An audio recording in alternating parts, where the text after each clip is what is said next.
I might as well tell you. Is that clear? All right, so now, the cranial nerve number 3 is, what's the name?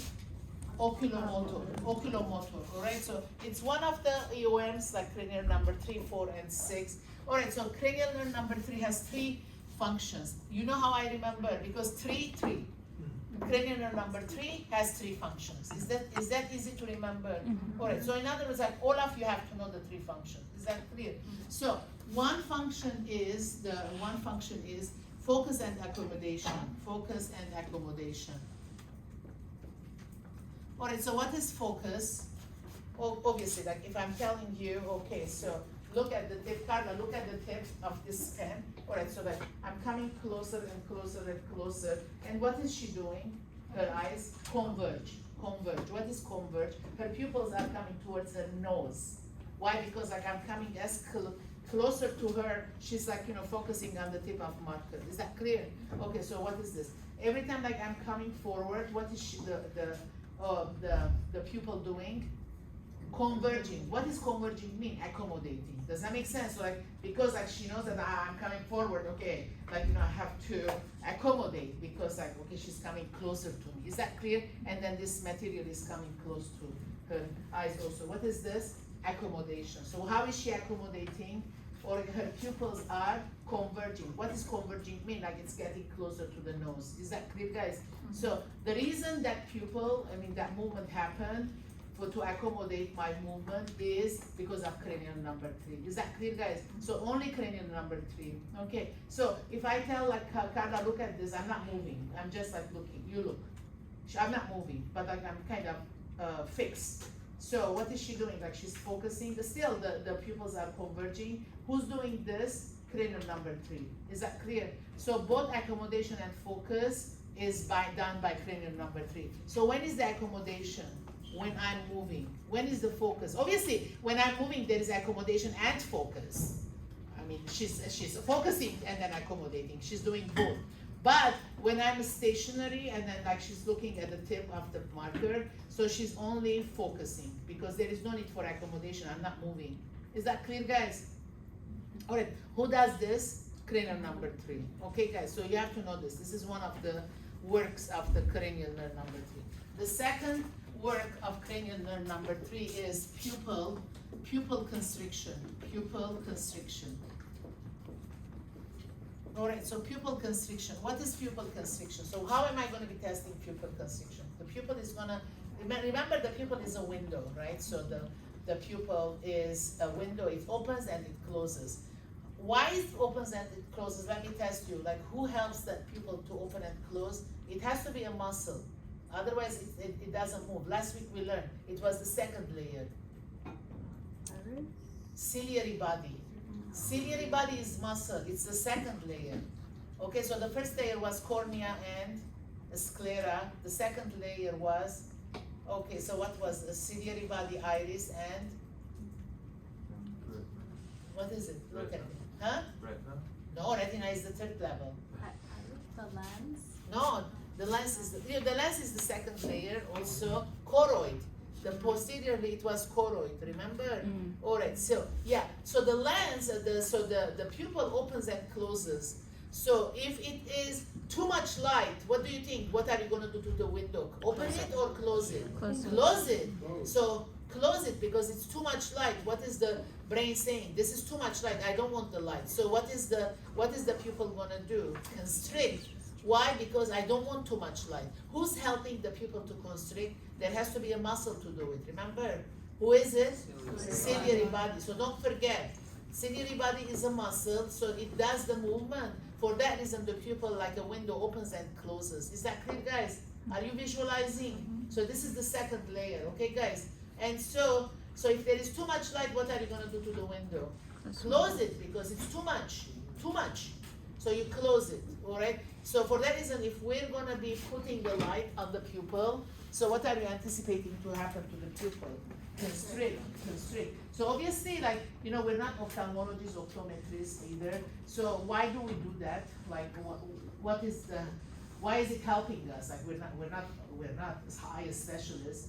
But if there is a brain like trauma, like okay, I have like motor vehicle accident, and then my brain is like shifted, so my cranial nerves got messed up. So I'm gonna be putting the light to the pupil, and then see if it is constricting or not. If it's not constricting, so that injury hurt my cranial nerve number 3. Does that make sense? So nothing to do with the eye as far as like we're not gonna give glasses or not treat the eye, but like we're kind of making sure that the trauma didn't injure the cranial nerve. Is that clear? So it really you're gonna be using it in practice. Really you're gonna be using it in practice. So in the lab I'm gonna be teaching you the skill, and it's gonna go with you forever. Yeah. Is this all happening in the occipital lobe? Yeah. Yeah. Okay. Right, so it's a vision.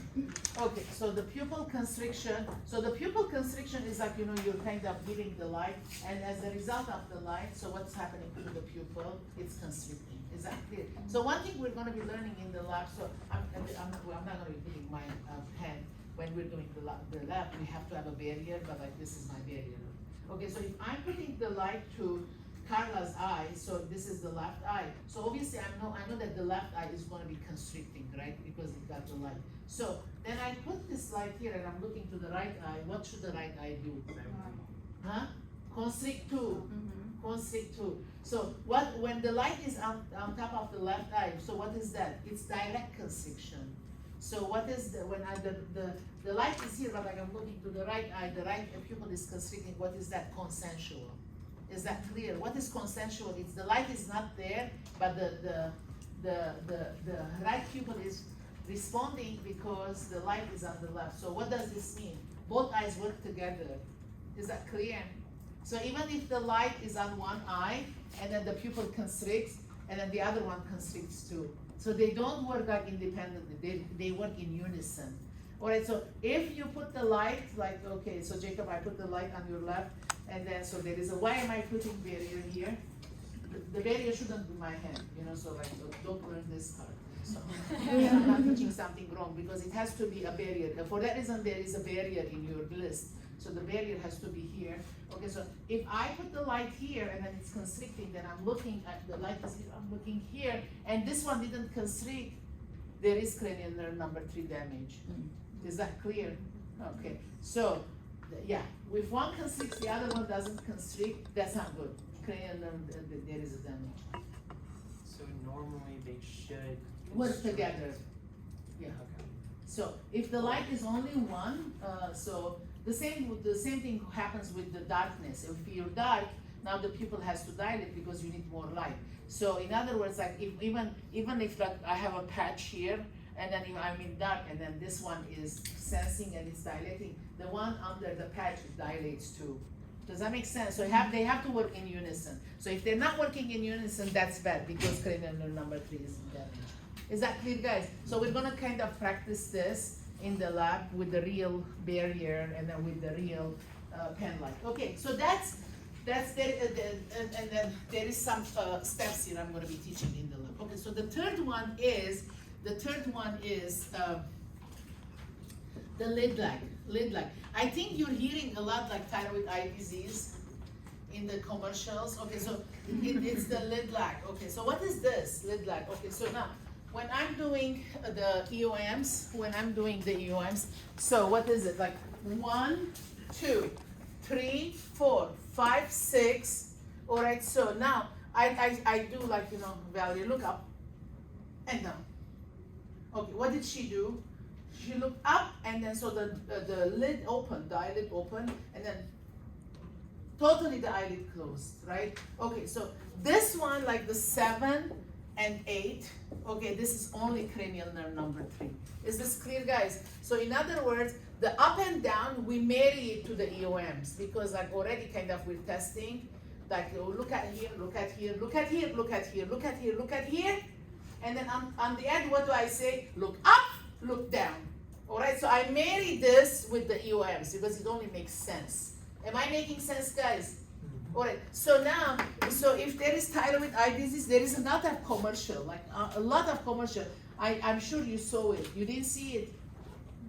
Anybody? Nobody sees it? Thyroid disease. A thyroid eye disease.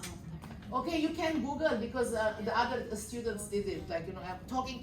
Finally, they Googled for the thyroid eye disease commercial. You find it. It's always, there is a lot of commercial. Because last week we learned that it is, if there is hyperthyroidism, what was happening to the eye?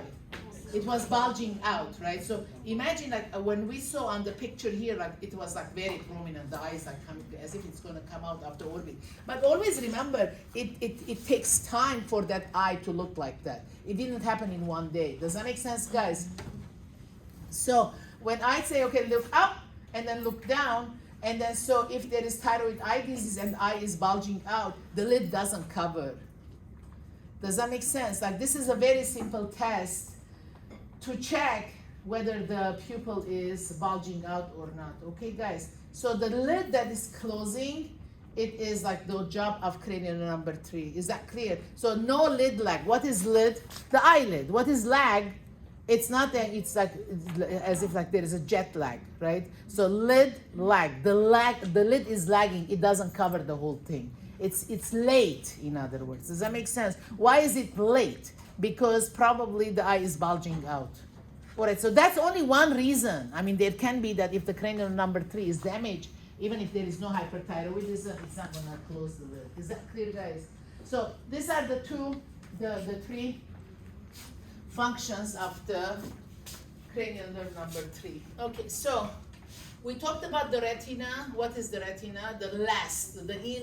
The inner layer. So what is, we said it, what is the job? It is kind of accumulating all the impulses there, and then from there on, so what's going to happen? The cranial nerve number 2 takes it to the brain and translates it. Okay, so I talked about the proliferative retinopathy and background retinopathy. Remember diabetic retinopathy?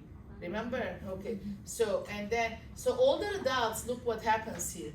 So we said the pupil is kind of, what is it? It's kind of connected to the ciliary body, right? So what happens after 40? There doesn't have to be any disease. Like this is developmental. After 40, what happens?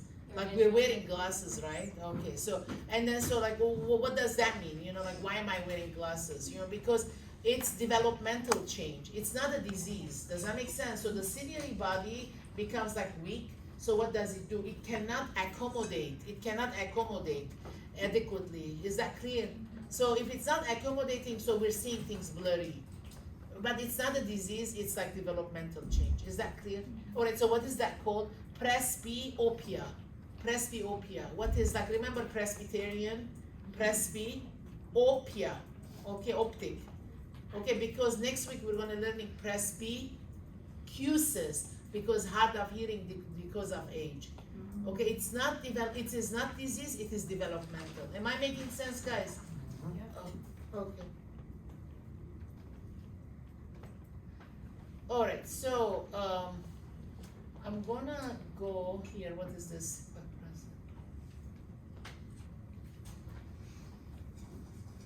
Let me go to the abnormalities. Okay. Older adults. So what do you see, older adults? So this is like there is kind of changes. So visual acuity diminishes, obviously, and then also they have presbyopia. Without the glasses, they cannot focus. Their eyes can be dry. Why are they? Or excessive tearing. Excessive tearing because like there is a canal of Schlemm, which is like it drains the tears. Sometimes that canal, it is blocked. So for that reason, you see elderly as if they're crying, but they're not crying. The tears cannot drain because the canal is blocked. I'm not going to be asking the name of the canal. So just like know that the canal is closed, and so for that reason it doesn't drain. So now how are they draining? By crying, in other words. But in reality, they're not crying. Is that clear, guys? Okay. All right. So and then there is a scleral brown spots here, and then what is glaucoma? The pressure, intraocular pressure increases. Okay. So when the intraocular pressure increases, so obviously the pressure is increasing and it's pressing on some nerve. Which cranial nerve it's pressing? Open your ears. 2. So intraocular pressure increases, and that is called glaucoma. I have glaucoma. I'm putting now two drops now. You know, finally she brought it down to 15. So yeah, and then so the cranial nerve number 2 is being pressed because the pressure is up. So it should be less than 20. Finally, like I'm 15 now. Like my doctor put two drops. It's like a diuretic, in other words. Like you take the drops, and then so the pressure of the intraocular pressure is going to diminish.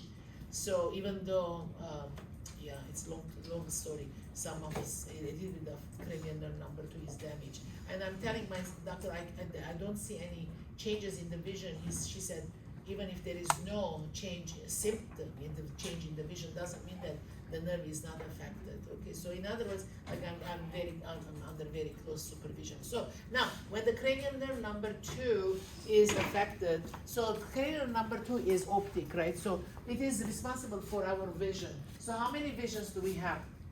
Central vision, peripheral vision. So what is this? Peripheral vision. So what is the whole thing? Visual field.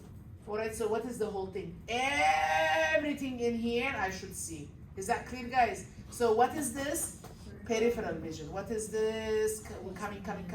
What is this? Central vision. Is that clear? So this is the peripheral vision, this is the central vision. Okay, guys? So how am I seeing the central vision and the peripheral vision? Cranial nerve number 2. Okay, guys? It's only one nerve, but I'm seeing peripheral and central. Are you with me? Okay, so when the pressure is pressing on the cranial number 2, you know which one I lose first? The periphery. Peripheral vision I lose first. Is that clear? So we're going to learn how to test the peripheral vision in the lab. So if I cannot see here, okay, then you're going to say, can you see here? Can you see here? Can you see it? And if the glaucoma is not treated, eventually it's going to come all the way to the central vision, and the person can go blind.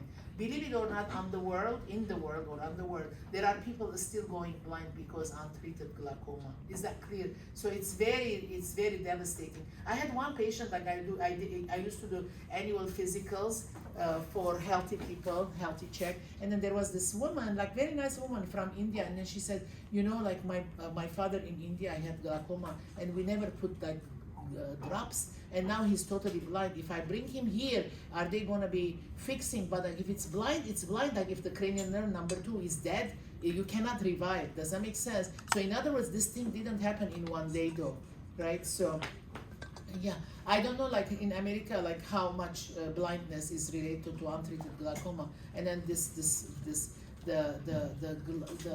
drops are like, there is generic. I mean, there is like one that is $150. I said, like, why? Like, it's my copayment. I said, if $150 is my copayment, how much is the medication? Like $500. No, I said, give me the generic, you know, so like $10. Okay, so like $150. So anyway, the moral of the story, there is generic. Like, you know, you don't have to have money to treat your glaucoma. Is that clear? So, but it's not worth going blind. Does that make sense, guys? Yeah. So anyway, the same applies for blood pressure medication. There are a lot of blood pressure medications are expensive. There are very much the cheap. So get the cheap one that don't have a stroke, you know, like you can't be choosy in these situations. And then, believe it or not, you know, when I took the students, I used to teach rehab for Azusa Pacific University. We go to Casa what is it? Which one is in Downey? Rancho Los Amigos. And then I see young people, like in their 40s, all have a stroke. Like, why do you have a stroke? They didn't take their blood pressure medication. Go figure. You know, and then you know. So anyway, so I mean, you think that it doesn't exist, but it exists, right? Okay. Okay, guys, we're gonna learn the physical exam next in the lab. Okay. Right. One thing I'm gonna show you. This is like inspect corneal arcus sinalis. Do you see this arcus sinalis? Okay, this is a halo. All right, so like around the cornea. This is not normal. This is not normal. If this is, it means that this person has a lot of high lipids, and then the lipids are accumulating around the cornea. All right, so let me open your ears. The sample paper, the man has arcus sinalis. And all the students write the patient has arcus sinalis. Really? No.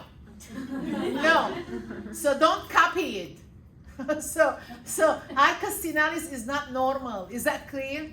So it means that the person has a lot of fat, for that reason, like it went and then accumulated around the cornea. It happened that that man in your book, in the sample paper, has arcus finalis. Does that make sense? So when you're writing the book, I'm alerting now, don't write arcus finalis because it's not common. Is that clear? Because there is a lot of cholesterol and then medications people are taking. This is not normal and this is not common. So I'm just like warning you. I don't want to see arcus finalis unless if you see your patient arcus finalis. Okay, let me know. So I want to see it because I have only seen two times in 40 years. Okay, so it's not common. That's what I'm trying to say. Okay, guys. Yeah. So please be careful. Don't copy. Okay. All right. So now let me go with the abnormalities. Let me talk a little bit the strabismus, then I'm gonna stop the class. All right, the strabismus. What is a strabismus? A strabismus is what I did it on Carla, right? So what did I do to Carla? So I said, okay, look, and then what happened that her both pupils were converging to one point, right? What was converging mean? What is converging mean? Come together. So, okay, the pupils are coming towards the nose. That's a converging. Like I'm looking, oh, okay, yeah, it's converging. If they're not converging, one pupil is converging, the other pupil is looking there. So what does that mean? Okay, so they're kind of working incohesively together. Does that make sense? So that is a strabismus. Okay, strabismus is, so one pupil is focusing to this. The other one is focusing somewhere else. All right, so that's a strabismus. Both eyes do not focus on the object simultaneously. Is that clear? So that's a strabismus. What is paralytic strabismus? So a paralytic strabismus, it means that because of extraocular pressure, okay, so the cranial nerve number 3 is kind of damaged. So for that reason, that focus is not happening. So this is paralytic. What is non-paralytic strabismus is the patient is able to focus, but it's not simultaneously. All right, so what is this called, like in the lay persons? Who said it? What did you say? Lazy eye. Lazy eye. So lazy eye is non-paralytic strabismus. Is that clear? So you see when there is a lazy eye, what do? The one that is working well, they cover it with a gauze. And they let the one that is lazy to force itself to focus, to learn to focus. Because nerve-wise, there is no damage. Is that clear? So it's kind of behavioral. Is that clear? So that's non-paralytic strabismus. What is the solution? So the one that is focusing, all right, so it's covered so that the one that is unable to focus forces itself to focus. Is that clear, guys? All right. So what is paralytic strabismus? So definitely there is a damage to the cranial nerve number 3. So the first thing that you're going to be thinking, it could be what? Increased intraocular pressure. Is that clear? Is that clear, guys? All right. And then, so what is a strabismus? A strabismus is that, the eyes can focus but not simultaneously. Class is dismissed. I'll see you in the lab. How was it? Did you like the eye? Yeah. We're going to learn more. I kind of established the foundation.